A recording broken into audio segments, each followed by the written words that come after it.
Dear students of class 2, how are you? I hope you all are well. Alhamdulillah, I am also well. তোমরা তোমাদের এখানে English বইটা দেখতে পাচ্ছ, তাই না? ওকে, তোমাদের এই বইয়ে একেবারে প্রথমের 2-3টা পাতা থেকে আমি কিছু ওয়ার্ড নিলাম। তোমাদের বইয়ে এই ওয়ার্ডগুলো একেবারে তোমাদের বই থেকে হুবহু নেওয়া, বাইরের একটা ওয়ার্ডও নয়। এই ওয়ার্ডগুলো দিয়ে আমাদেরকে তৈরি করতে হবে বাক্য, মেক সেন্টেন্স। এটা আমাদের কেজি স্কুল, সরকারি স্কুল, প্রাইভেট স্কুল, সব স্কুলেই মেক সেন্টেন্সটা আসে, মানে বাক্য তৈরি। খুব গুরুত্বপূর্ণ একটা আইটেম। এই আইটেমটা তোমরা খুব সহজেই করতে পারবে।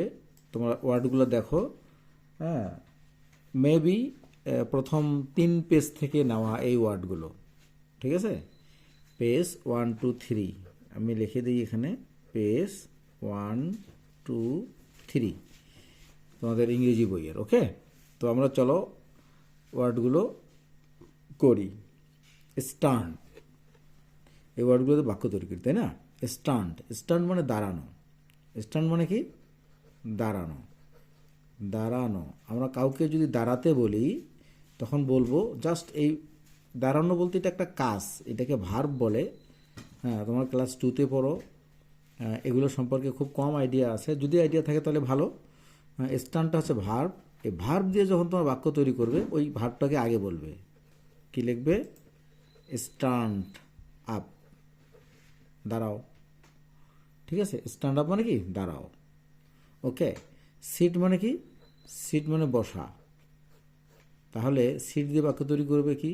Seat down, sit down. Okay, আচ্ছা, একটা ওয়ার্ডের অনেকগুলো করে বাক্য তৈরি করা যাবে, হ্যাঁ, বাট আমি একটা করে দিচ্ছি। গুড, গুড মানে কি? ভালো। গুড মানে ভালো। তুমি জাস্ট লিখে দিবে আই অ্যাম গুড, আমি ভালো, আমি ভালো আছি।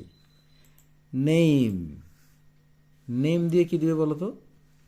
নেম দিয়ে দিবে যে what is your name, what is your name, প্রশ্নবোধক চিহ্ন হবে একটা। My name is dash dash dash, তোমার নাম বলতে পারো, কোনো সমস্যা নেই। এরপরে হোয়াট দিয়ে কি লিখবে? হোয়াট দিয়ে এই সেন্টেন্সটাই লিখতে পারো, হোয়াট ইজ ইউর নেম। আচ্ছা, তুমি লিখবে এখানে হোয়াট ইজ দিস, এটা কি? হোয়াট ইজ দিস, ওকে, এটা কি? ইজ দিয়ে কি লিখতে পারো? যে ইজ মানে হয়, তাই না? ইজ দিয়ে is, this is my pen, this is my pen. Is মানে হয়, হোয়াট মানে কি, নেম মানে নাম। লিভ, লিভ মানে কি? বাস করা। লিভ মানে বাস করা। তাহলে কি লিখবে লিভ দিয়ে? I live, I live in a village,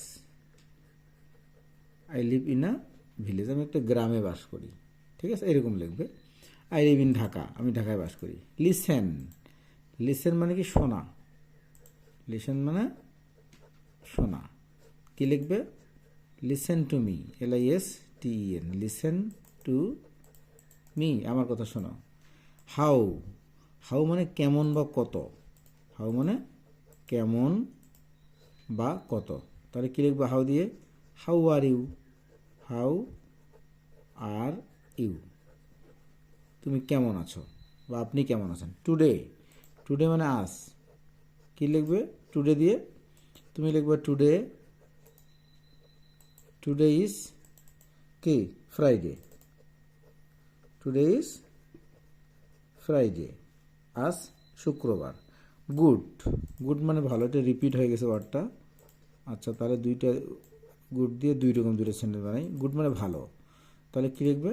ওখানে লিখছো আই অ্যাম গুড, আর এখানে কি লিখবে? গুড দিয়ে তুমি লিখে দাও good morning, good good morning, শুভ সকাল, এটাও একটা বাক্য। ঠিক আছে, এরপরে কি লিখবে? এম, এম, এম মানে হই। ঠিক আছে, আই এম আ বয় লেখো। গার্ল লিখতে পারো, আই এম আ গার্ল। ঠিক আছে, হ্যাভ দিয়ে, হ্যাভ মানে আছে, হ্যাভ মানে কি আছে, কি লিখবে? আই হ্যাভ আ পেন, আমার একটা কলম আছে, আই হ্যাভ আ পেন। গো দিয়ে কি লিখবে? গো মানে যাওয়া, গো মানে যাওয়া, তাহলে গো দিয়ে কি লিখবে বলো দেখি? I go to school, I go to school, এটা বলতে পারো, অথবা এইভাবে বলতে পারো, গো আউট, বাইরে যাও। ওকে, তাহলে এইভাবে তোমরা মেক সেন্টেন্সগুলো প্র্যাকটিস করো। ওকে, আল্লাহ হাফেজ।